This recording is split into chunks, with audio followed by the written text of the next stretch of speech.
Matthew is a PhD candidate at the Department of History at Khmer University. He's also a former senior fellow at CPS and also Key Multi-Grant Fellow. He's been conducting research in Chiang Mai, in Bangkok, in Laos, as well as in Cambodia. So his research is really one of a kind, actually, because it's really looking into the chronicles of the 18th and 19th centuries about issues and the start of ethnicity and the beginning of feelings of nationalism and how the Khmer became really considered as such. So this presentation here is really the result of quite some months of fieldwork, not only in Cambodia but also in different places of Southeast Asia, as I mentioned, in Thailand and in Laos. So the floor is yours, and after the presentation we'll probably have a few Q&As. Thank you, Matthew, for the presentation. Thank you, everybody, for coming. I'm glad to see that there are people interested in what sometimes seems to be a little bit of a narrow topic.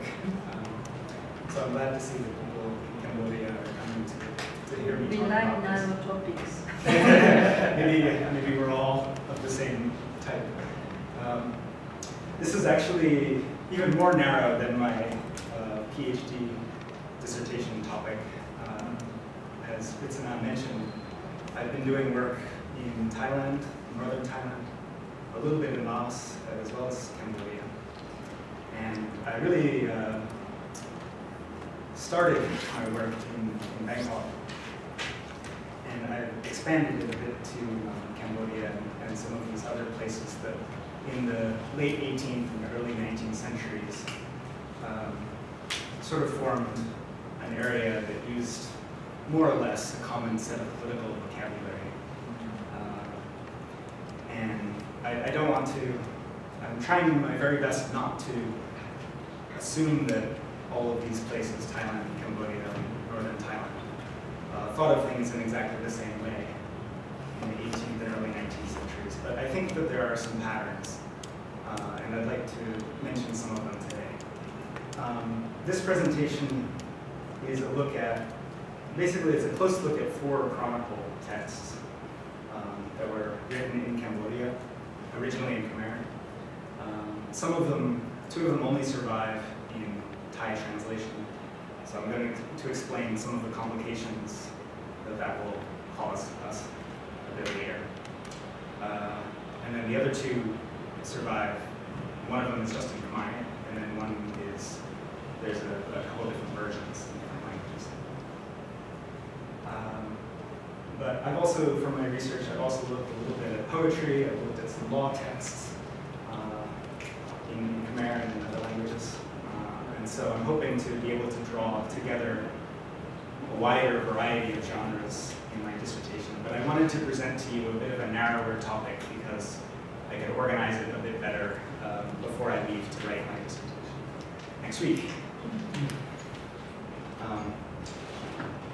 I'll try to speak clearly, but if I'm not making sense, or if you can't understand what I'm talking about, please feel free to stop me or interrupt or ask questions.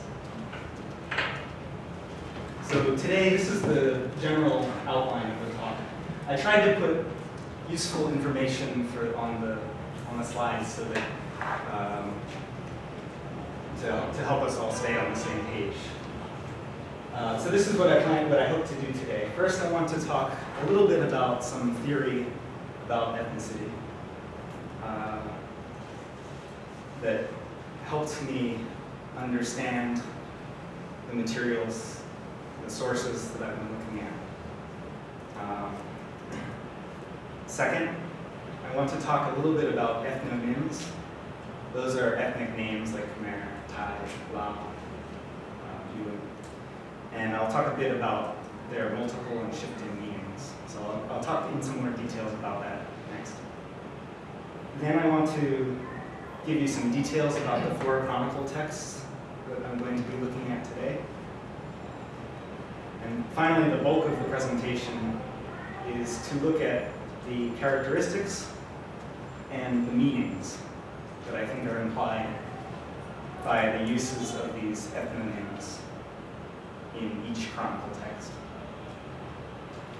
Finally, there'll be a bit of a summary of my findings, of some patterns that I've noticed. And at the end, some reflections on the relationship between what I call state ethnicity, which I'll explain later, and the nation. So a lot of people ask me, oh, what does your presentation have to do with ideas of nationalism and the nation? So it's a good question, it's a difficult one. So I'm going to talk about that a little at the end.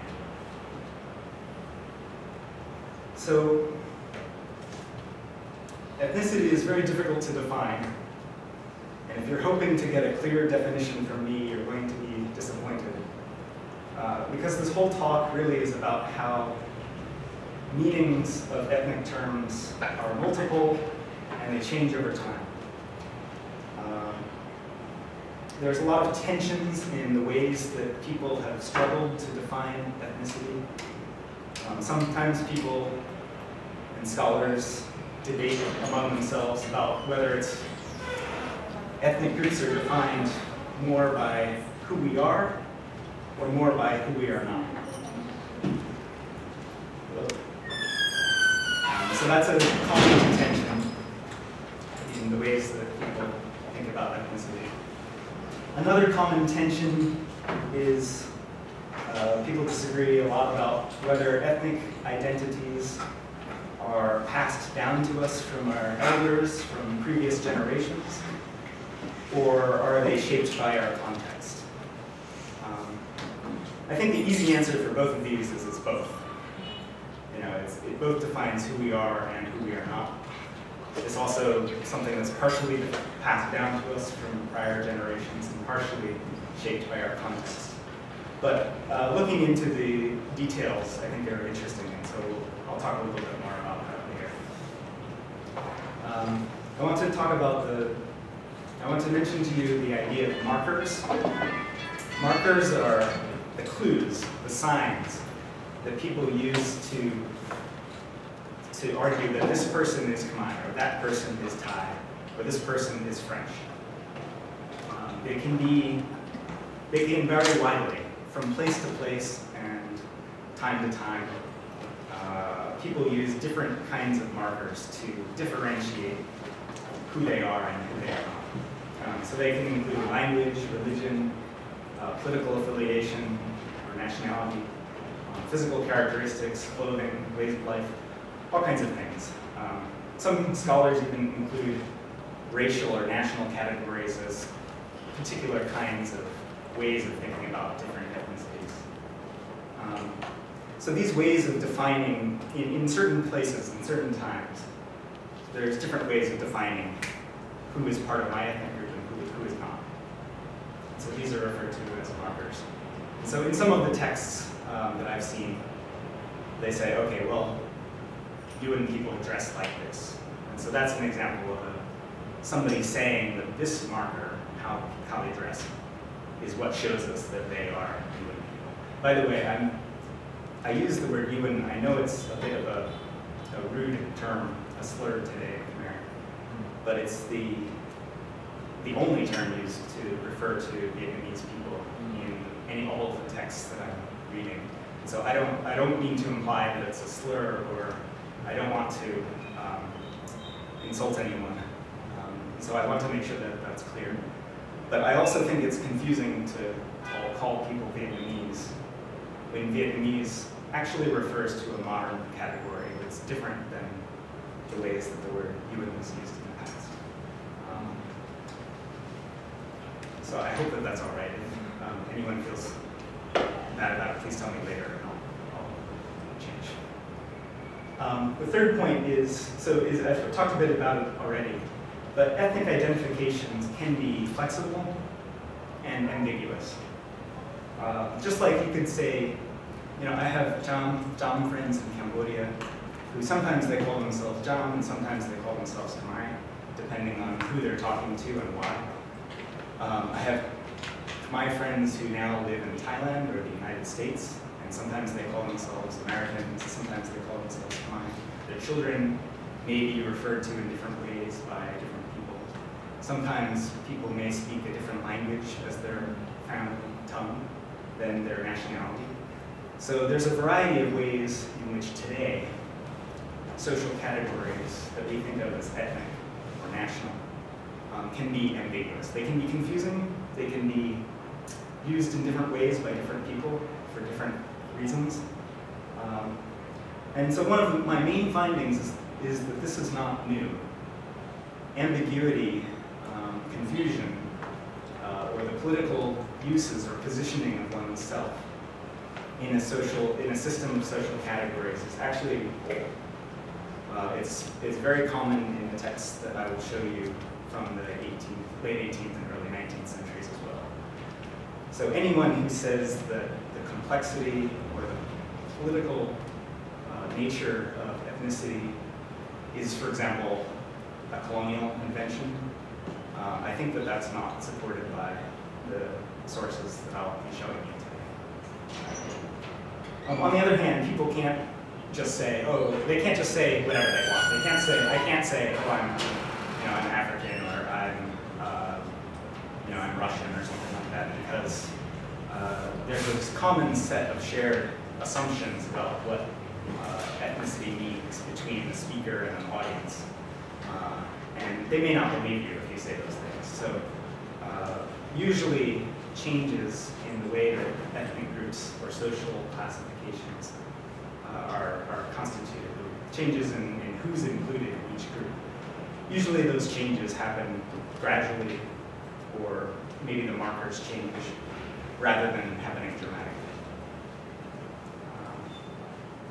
And the one more important point that I want to mention, which is the second to last, is that sometimes it's more useful to think of references to ethnicity as an argument, as an assertion. If I want to say that that village is a town village or a Khmer village, it's me making a name for that group. Other people may agree or disagree, but you can see it as a kind of action. It does not prove that those people are actually town.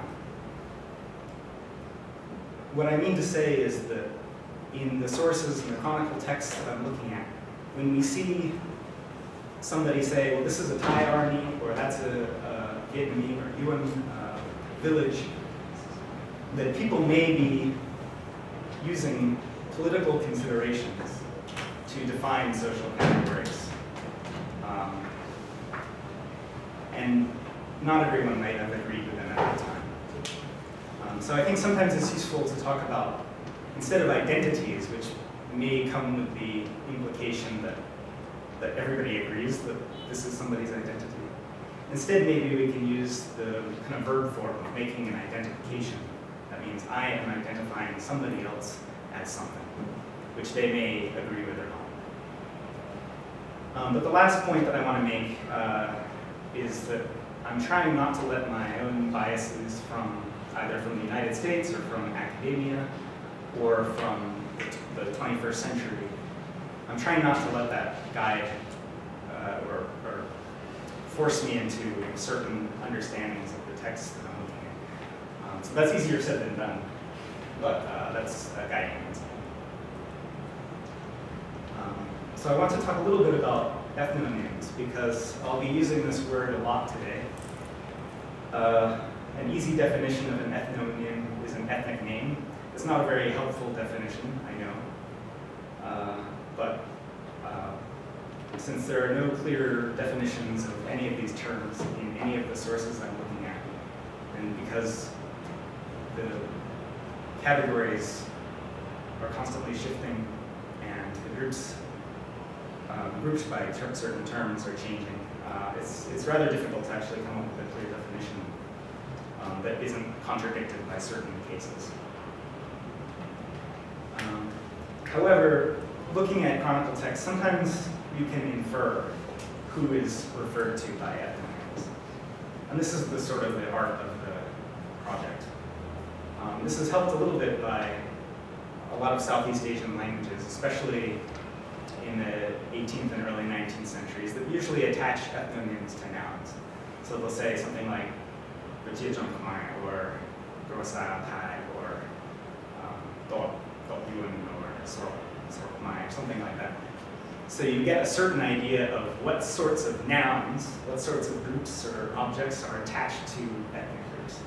And by tracing the sorts of nouns that are attached to ethnonyms over time and from place to place, I think that that's given me some ideas of the shifting meanings of what ethnonyms refer to.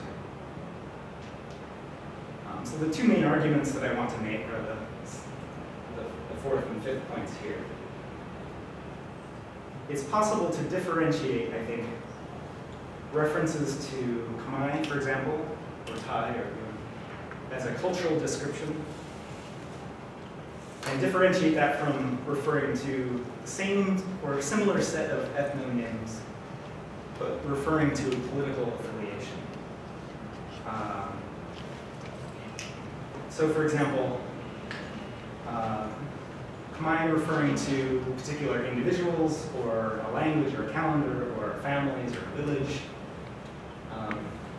versus talking about a Khmer country, Khmer nobles, Khmer people, an army, which is really referring to a political group. Now you notice, maybe you'll notice that all of these political groups, sometimes called Khmer, actually were rather diverse in reality.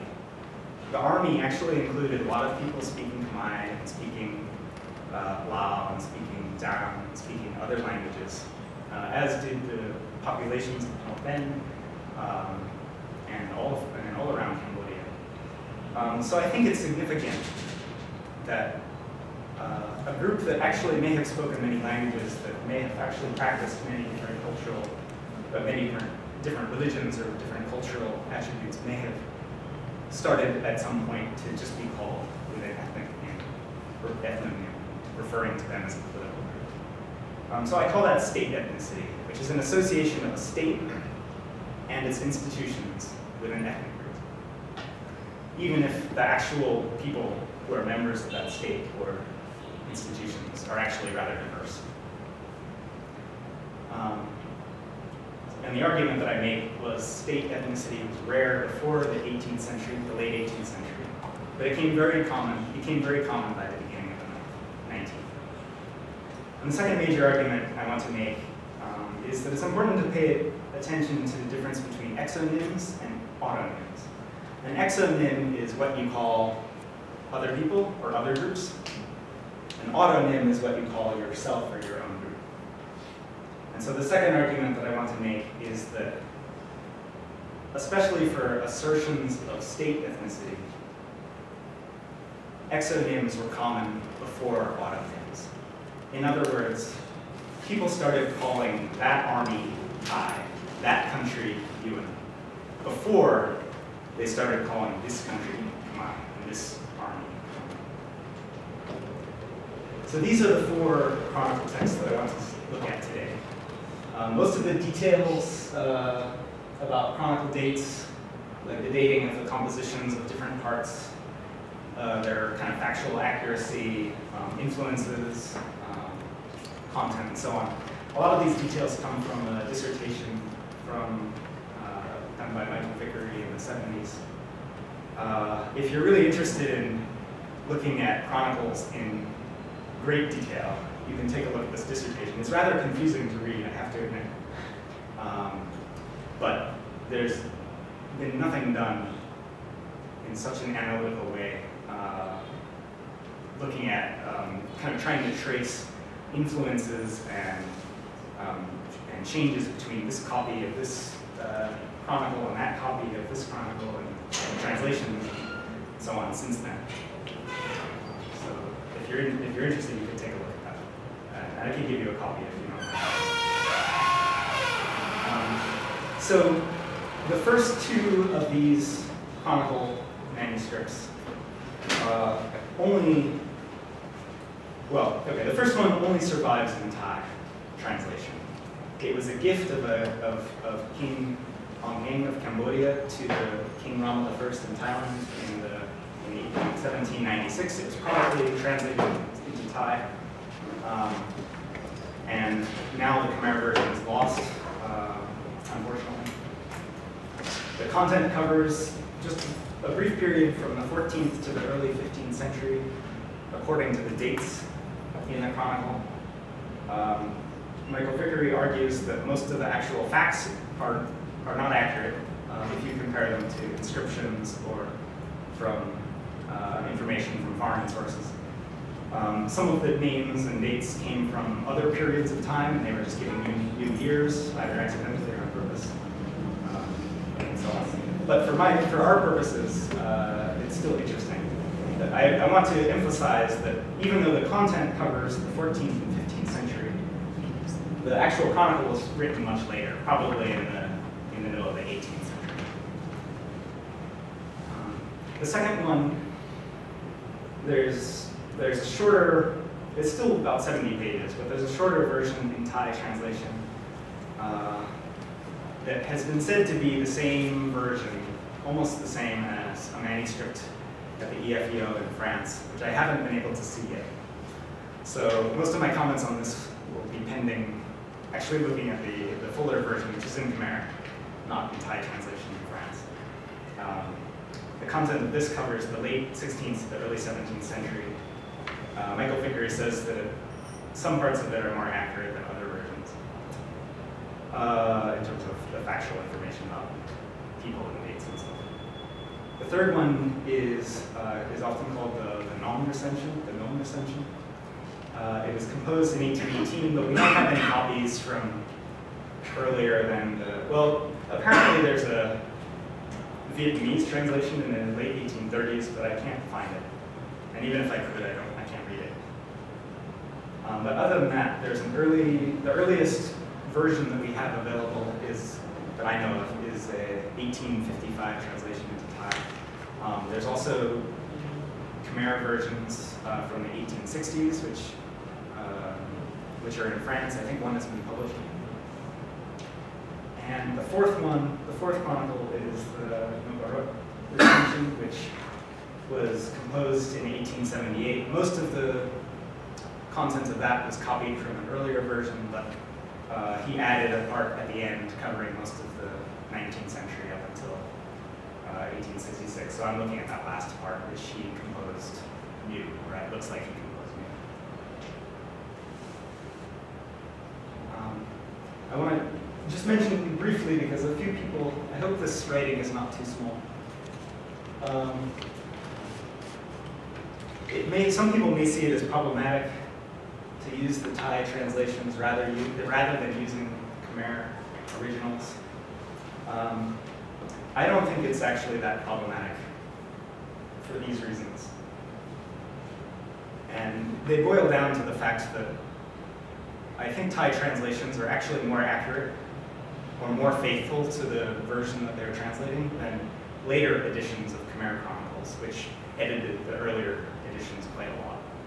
I think that both Thai Chronicle writers and Khmer Chronicle writers shared similar, they had different sympathies, of course, but they shared a similar understanding of the political structure of their world, of the proper relationships between kings, of the role of the people and the nobles and officials in the state.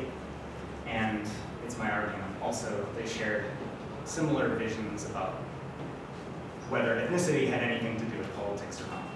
And my studies of Thai chronicles indicate that the same or very similar sets of patterns in transitions and the use of ethnonyms in Thai chronicles and Khmer chronicles are very similar. There's also a lot of evidence that both Thai chronicle writers and Khmer chronicle writers used the other chronicles as sources.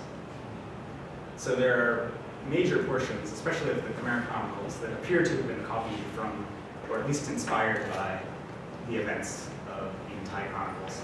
But there's also some evidence going the other way as well.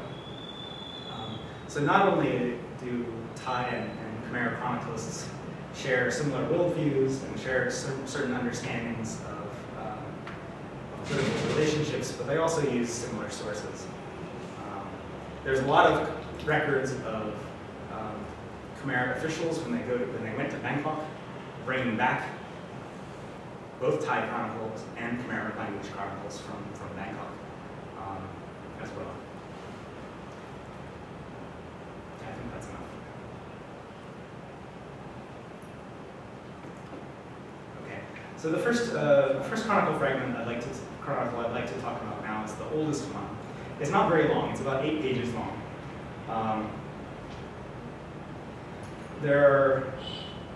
In the content, there are several interactions between the royal court of Ayutthaya and the one at Loek, or Cambodia. There's also 3 invasions of Cambodia by Ayutthaya mentioned, and 1 invasion in the reverse direction.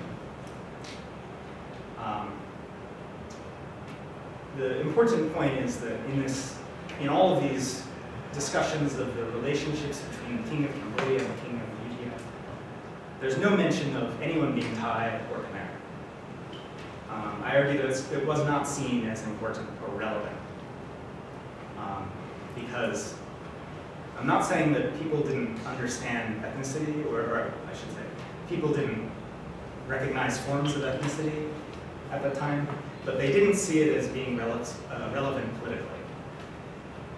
It was understood before the 18th century that all these kingdoms, and especially Cambodia and Siam, had a variety of peoples within them. Usually the same sets of people within all of these kingdoms, even if they spoke a different major language to communicate with each other. But that a good king would have a variety of peoples as his subjects. And so saying that all of his subjects were Thai or all of his subjects were Khmer kind of defeated that point, that purpose.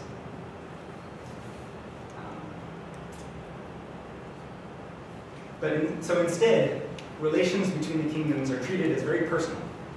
This king felt this way about that king.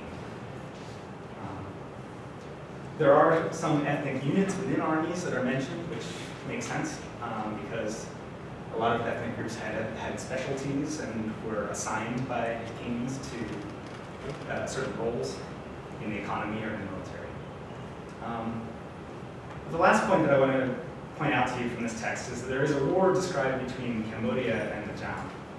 And this is treated differently than the conflicts between Cambodia and Ayutthaya, because the war between Cambodia and the Cham, they don't really talk about a kingdom of the Cham.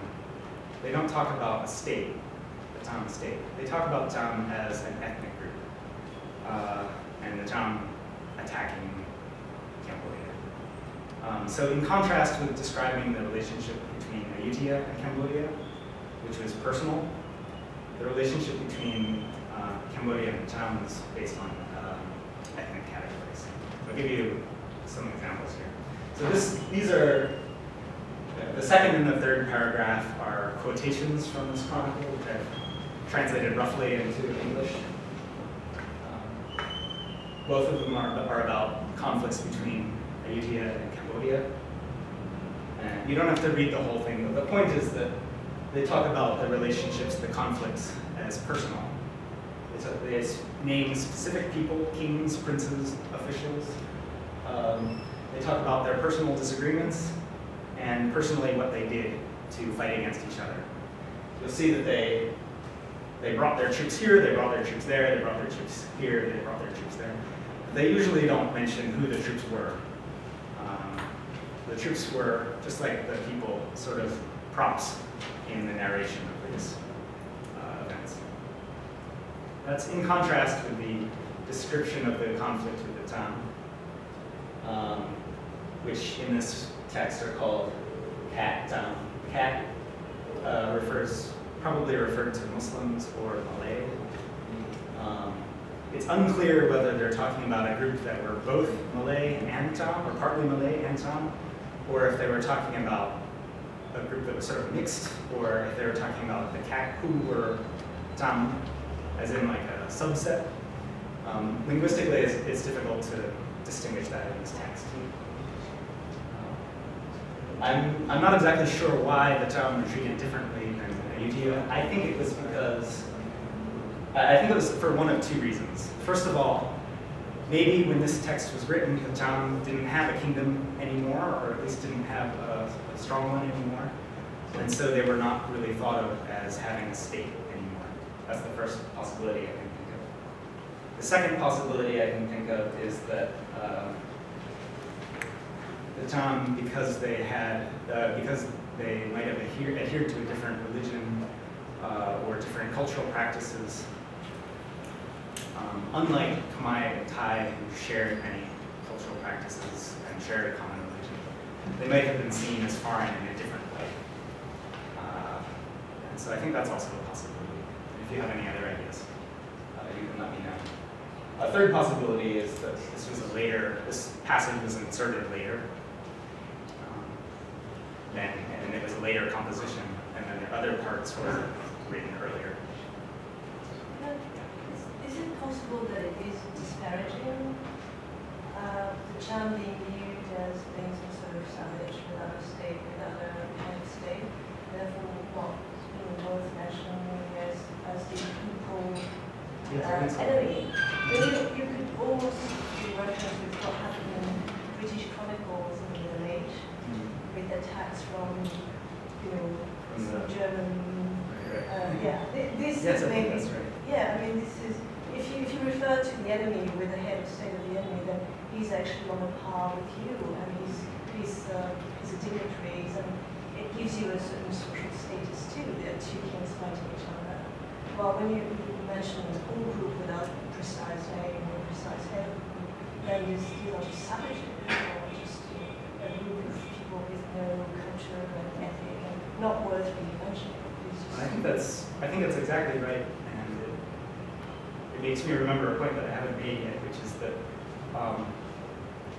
the groups most commonly referred to with ethnonyms in these early chronicles are non-state peoples, like not just Cham. In this example, it's Cham, but it's also Chong people, or in Thai chronicles, it's also Korean, which is Karen. In Lao chronicles, often, but also in other chronicles, it's Ka people, which are referring to sort of mountain people, non-state people. And so I think that's right also. Also, if there is a rebellion within the kingdom, and that rebellion can be associated with a particular ethnic group, again, it's a non-state people, it's a minority group within a kingdom, but in those cases, they're also referred to ethnically. So I guess the point I would like to make is that there's a distinction here between the ways that people who are associated with states are discussed and people who are not associated with states. And to say that it's disparaging, I think is exactly right, because one of the whole points of writing these chronicles for all of these Southeast Asian kingdoms is as an accoutrement, as a proof of the legitimacy and the greatness of the kingdom. And so the whole logic of chronicle writing was to differentiate people of the state from people who are not state. Should I say?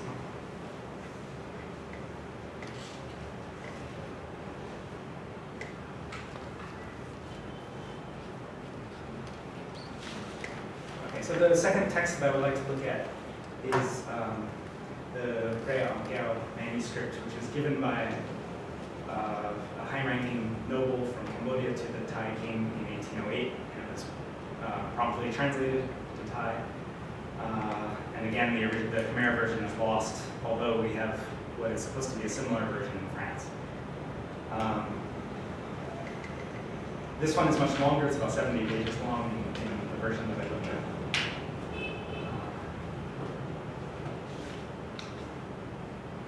There's some debate about which parts of the text were written at what time and so on. But we can be sure that it was all written before 1808, of course. There are some parts that look to me to be older than others, and the reason I say that is because they treat the Ayutthaya differently. There's one example which I'll give, which treats Ayutthaya, the relations between Cambodia and Ayutthaya, in a similar way as the other version that I showed you, as a personal relationship between kings. And then there's other parts of this text where it starts to talk about state ethnicity. It starts to assign Ayutthaya the ethnicity of Thai as that kingdom's ethnic group. There's no identifications of Cambodia as Khmer in this text, but there are mentions of some of these non-state people that you mentioned, such as Kak, Chong, Lala, Karen, some of which are probably not even accurate. It is probably not the case that there were actually Karen people living in Cambodia at the time, but that somebody was confused later when they were rewriting this, possibly in Thailand. So can I just ask something about this particular manuscript? So you said that there is no identification of Cambodia as Khmer. So what's the word used for Kampuki or Kampuki? The words used, well, remember this is the Thai translation. Ah, okay, yeah. But I think that there's usually, due to language contact, I think there's usually Thai and Khmer words that are commonly translated back and forth as identical terms or as almost identical terms. But usually in these texts, they're either talking about, they either refer to the kingdom as Kampuchea, or in Thai it's Kampuchea, or by the capital, which is the way in these texts. But often when they refer to the country was the king in some ways. So most of the actions that took place in these chronicles were the king does this or the prince does that. So the main characters mostly royals or people that the kings appointed to do things. And as I mentioned, the identity of the subjects of the king was kind of irrelevant in these texts, especially in earlier ones. There, at the end, though, there's a discussion of some history